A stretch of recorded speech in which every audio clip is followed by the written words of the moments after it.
Good morning, friends. Welcome to Multiverse, and today we are going to discuss about the aliens and what is the easiest way to communicate with aliens. Is it something that we can do using our technology? And have we already been contacted by aliens? We will be discussing in today's session more so about the signal that we have received from outer space, which is now known as the wow signal.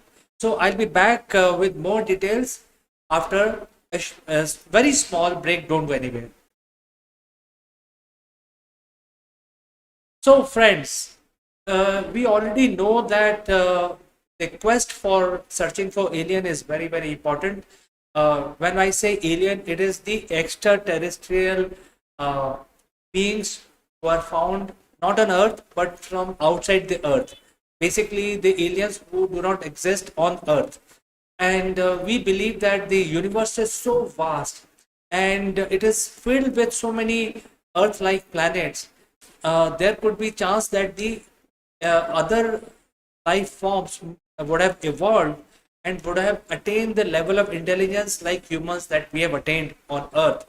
And therefore, it is not right thinking that the humans are the only life form available in the entire huge universe. And therefore, it is very important for us to understand. Now, you may ask why it is important for us to look for the aliens.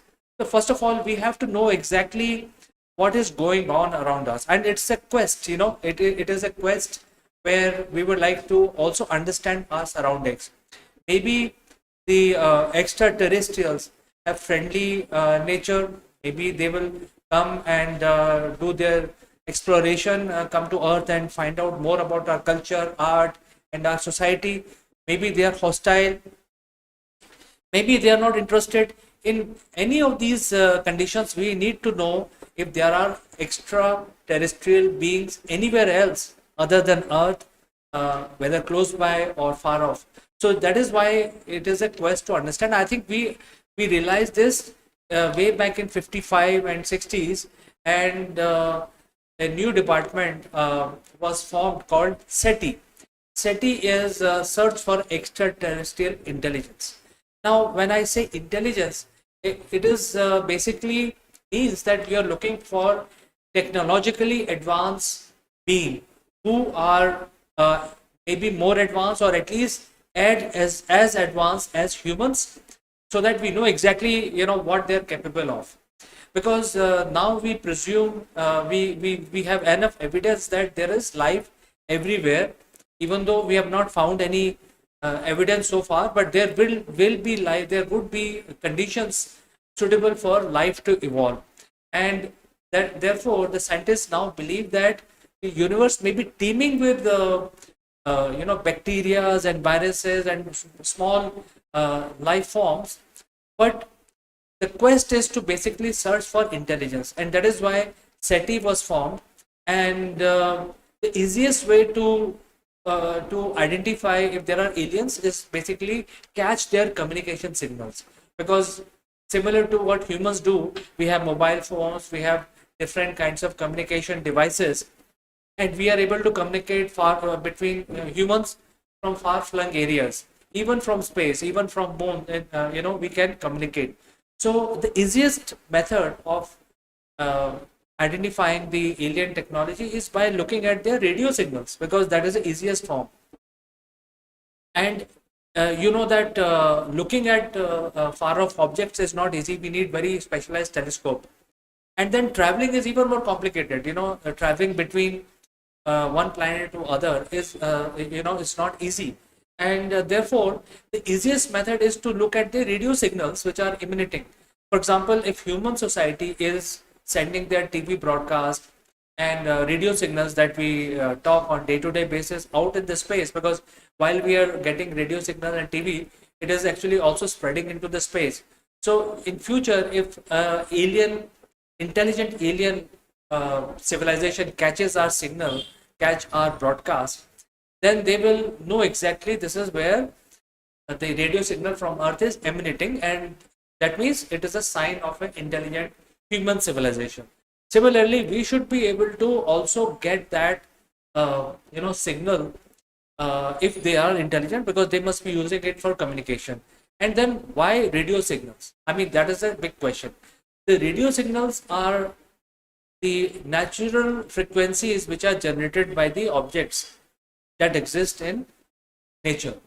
So therefore, it is very easy to generate radio signals, because radio signals has been used by human beings for last at least 200 years that we know of, maybe older, without knowing. So radio signals are naturally generated by the material, by the different elements. So it's very easy to generate radio signals using electromagnetic forces, and generate these signals which can travel out in the space. And radio signals can be traveling for very long distance, because they don't need any medium to travel, unlike the sound waves, where sound needs a medium like air or water to travel. But radio signals can be generated and can continue to travel for long distances. So I think that was the easiest method to look for the alien civilization, without basically investing a lot of money in building large optical telescope and placing them in the space, etc. So SETI basically, using this logic, invested heavily in the radio signal telescopes. And then they actually had a lot of volunteers working for them. And there was one such volunteer, his name was Jerry R. Heyman. He was a scientist working at Ohio State University. And the Ohio State University had the radio telescope, which is known as Big Ear Radio Telescope, and he was using it. He was also working as a volunteer for SETI, and as part of the responsibility working as a volunteer was to basically examine the radio signal data, and evaluate that, and find out if there are anything exciting coming through the radio, if the telescope is catching some intelligent radio signals, because radio beams are coming from all sides in space, and there are different frequencies and all that. Now, what we are looking for, what we were looking for is basically a narrow band radio signal.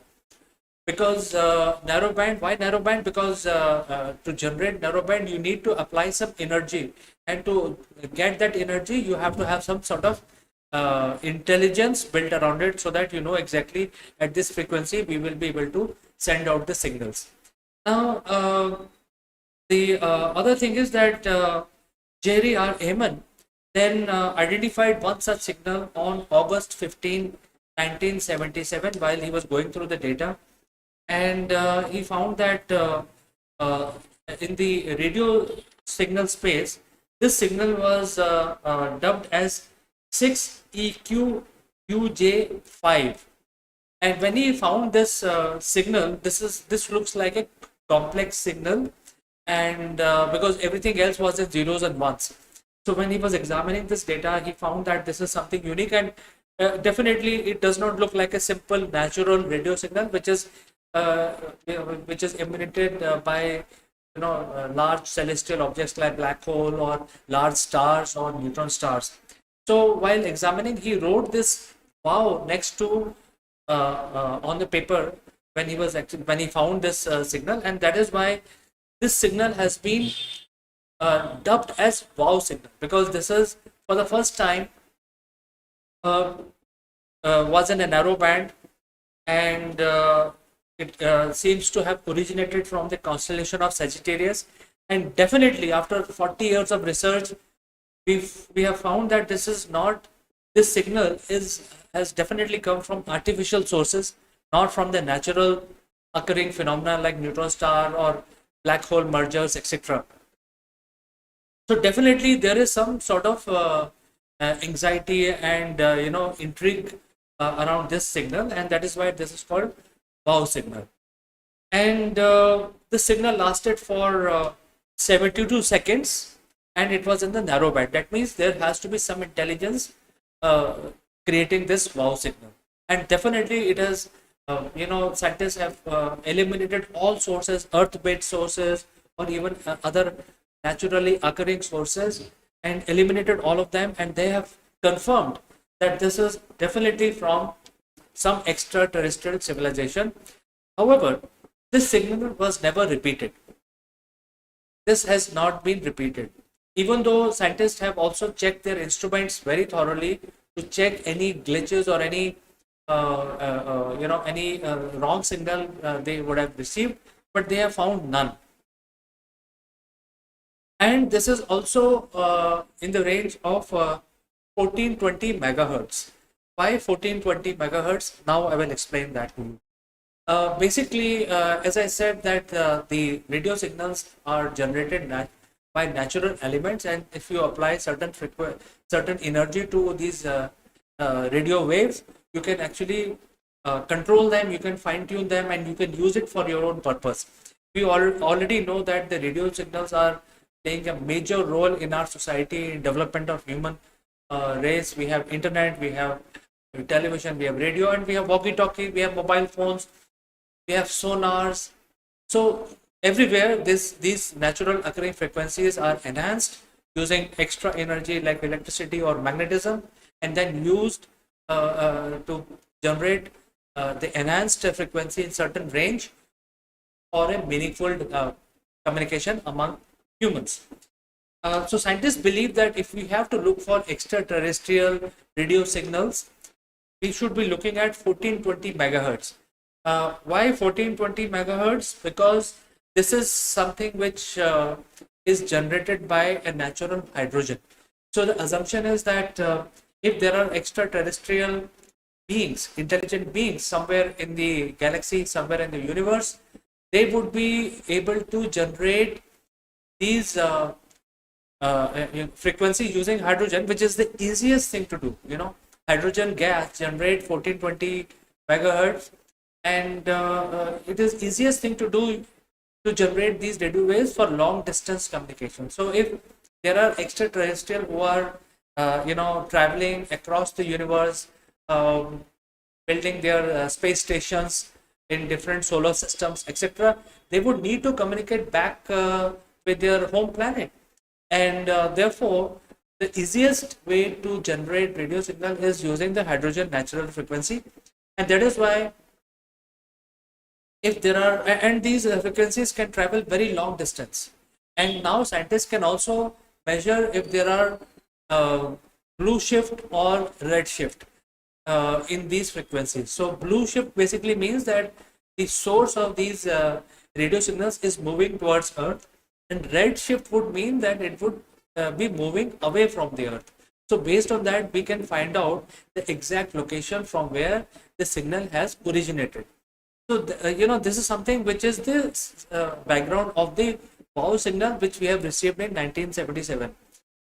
Again, in 2022, early part of 2022, in January, we have yet again received another signal, and this seems to have originated from Andromeda galaxy, which is coming towards Earth. So scientists are saying that this is the second wow signal which we have received.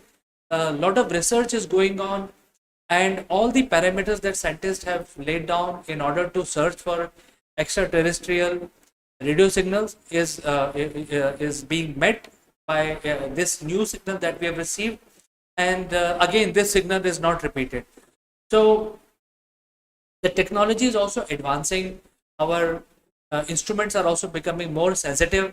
So if there are any natural causes for these high frequency signals, long lasting signals, non repeating signals, we will be able to distinguish and eliminate them, including the original wow signal, if there are any natural causes. But so far, these radio signals are considered to be extraterrestrial original, and definitely by some technologically advanced civilization which is sending these signals. Now, the second signal that we've received in the month of January, scientists believe that it looks like a SOS signal from an advanced civilization, but I think more research is required. So I think this is something which is very interesting, and I thought I'll talk about the signals that we are receiving from the space, and these signals are very, very interesting. And without traveling long distance, we can actually identify if there are, civilizations which exist, who exist in our galaxy or somewhere else in the universe. And it will be very interesting to communicate with them using the long distance communication channel like radio. However, there are a lot of confusion around whether we can have meaningful dialogue, simply because the radio signals has to follow the laws of the universe, which is radio signals cannot exceed the speed of light. So, if we receive the light, we will also receive the radio signals. So that means that the speed at which we can understand this radio signal is dependent on the speed of light, and therefore the distances are so huge in our space. We may not know whether these signals, if they are coming from millions of light years away, those people will be still existing. So I think these are some ifs and buts in this whole theory. But I think overall, this is a very exciting area. I thought I will talk about this in the multiverse. If you have any suggestions, any comments on this subject, feel free to send in your comments. And thanks for watching today's discussion. And I will meet you next week again in multiverse. Until then, I like to say goodbye for today.